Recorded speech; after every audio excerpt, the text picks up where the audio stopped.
साथियों, नए वर्ष में आपसे पहली बार बातचीत हो रही है, इसलिए आप सभी साथियों को नववर्ष की ढेर सारी शुभकामनाएं। यह वर्ष, नया वर्ष पिछले वर्ष की तरह नई खुशियां लाए, आपको, आपके परिवार को स्वस्थ रखे और हम सब इकट्ठा होकर के भारतीय रेल को बचा सकें, इस आशा के साथ हम आज आपसे बातचीत करेंगे। एक तो आप सभी जानते हैं कि पिछला वर्ष कोरोना को समर्पित रहा और खुशी की बात यह है कि इस वर्ष वैक्सीन आ गई है।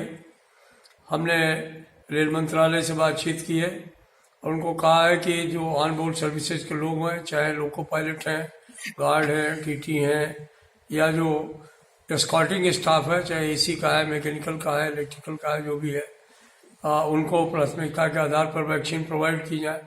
और फिर उसके बाद जो मेंटेनेंस और दूसरा स्टाफ है, उनको सबको भी ये मानते हुए कि ये भी पूरे कोरोना काल में इन्होंने अपना पूरा जीवन जो है वो एक तरीके से समर्पित किया भारतीय रेल को, देश को, तो इसलिए उनको भी कोताही नहीं होनी चाहिए, उनको भी जो है वो वैक्सीनेशन का डोज जो है वो समय से प्रोवाइड किए जाए। हमने रेल मंत्रालय से विस्तार से चर्चा की है। उन्होंने हमको ये कहा है कि हम जो गाइडलाइंस हैं फैमिली वेलफेयर और हेल्थ मंत्रालय की, उनके अनुसार काम करने के लिए बाध्य हैं। हमने उनसे कहा है कि उनकी गाइडलाइंस अपनी जगह हैं, लेकिन रेलवे को अपनी प्राथमिकताएं तय करनी चाहिए। उस पर सीओ साहब ने, DGRHS ने और DGHR ने इस बात का वायदा किया है कि वो निश्चित रूप से इस बात की कोशिश करेंगे कि CMS और MD वो सब निचले स्तर पर वैक्सीनेशन जैसे शुरू होगा उसको जो है वो हम आगे से आगे बढ़ाने का काम करें। वैक्सीनेशन मुझे मालूम है कि राशनिंग के हिसाब से ही होगा। अभी हमको कहा जा रहा है या पता चला है कि 100 वैक्सीनेशन रोज होने का काम होगा। तो 100 वैक्सीनेशन में नीचे जो भी साथी होंगे उनको वैक्सीनेशन देने का काम किया जाएगा। लेकिन मैं इस बात का विश्वास दिलाता हूँ कि हमारे जो 13 लाख रेल कर्मचारी हैं, अगर 4 लोगों का परिवार लिया जाए तो 52 लाख लोग होते हैं। हमारे करीब 14 लाख जो है वो पेंशनर्स हैं, अगर 2 का परिवार भी माना जाए तो 28 लाख लोग होते हैं। अगर हमारे ऊपर जो कुली हैं, वेंडर हैं, आउटसोर्स वर्कर हैं, उनकी जिम्मेदारी से भी हम लोग भाग नहीं सकते, तो वो भी करीब 7-8 लाख लोग हैं। तो इन सबको मिला करके देखा जाए तो railway is state with in the state. तो हमारे तमाम राज्यों की राजधानी से ज़्यादा रेलवे के जो लोग हैं उनके लिए कोरोना वैक्सीनेशन का काम होना है। तो ये निरंतर चलेगा, हम लोग भी इसमें सहयोग करेंगे।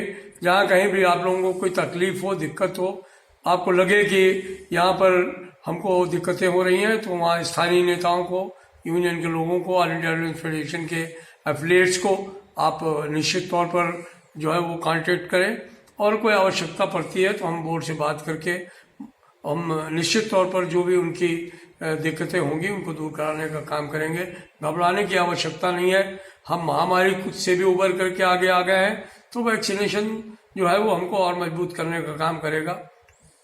तो इसलिए इस पर कोई घबराहट नहीं होनी चाहिए। जो भी अफवाहें हैं उनको हमारे साथी नज़रअंदाज करेंगे और निश्चित तौर पर बहादुरी के साथ में आगे आकर के वैक्सीनाइजेशन के लिए आगे बढ़ने का काम करेंगे। मित्रों, आज हमारे जो नए CEO साहब आए हैं, सुनील शर्मा साहब, उनसे पहले भी एक दिन मुलाकात हुई थी। मैंने उनको जो है एक मेमोरेंडम भी दिया था और तमाम वो सवाल जो पिछले 1 साल से हम लोग पिछले CEO के सामने, CRP के सामने उठाते रहे हैं, आज उन पर डिटेल में उनसे चर्चा की है। मैं समझता हूँ साथी महेंद्र जी उसको आपको साझा करेंगे फेसबुक पर। तो लेकिन बातचीत जो है बहुत ही अच्छे माहौल में हुई है और मुझे आशा है कि जो खास तौर पर प्रमोशन के मामले हैं, 1900 वाला है, 4600 मामला, 4800 मामला है, हमारा 10% LDC का मामला है, नाइट ड्यूटी अलाउंस 43,600 से ऊपर लोगों को मिलने का मामला है, या जो 50% पोस्टों की कटौती रोकने का मामला है, या जो हमारे वैकेंसीज को भरने का मामला है, जो क्वार्टर मेंटेनेंस के मामले हैं, कोविड की 30 दिन की छुट्टी का जो रुकावट डाली जा रही कितनी मिलेगी उसका मामला है, जो हमारे अप्रेंटिसेज हैं उनको रेगुलर करने का मामला है। जो सैल्यूट स्कीम में जो है वो नए सिरे से कर्मचारियों के बच्चे भर्ती करने का मामला, तो इन सारे मसलों पर विस्तार से चर्चा हुई है। मुझे आशा है कि निकट भविष्य में हमें जरूर उसमें सफलता मिलेगी।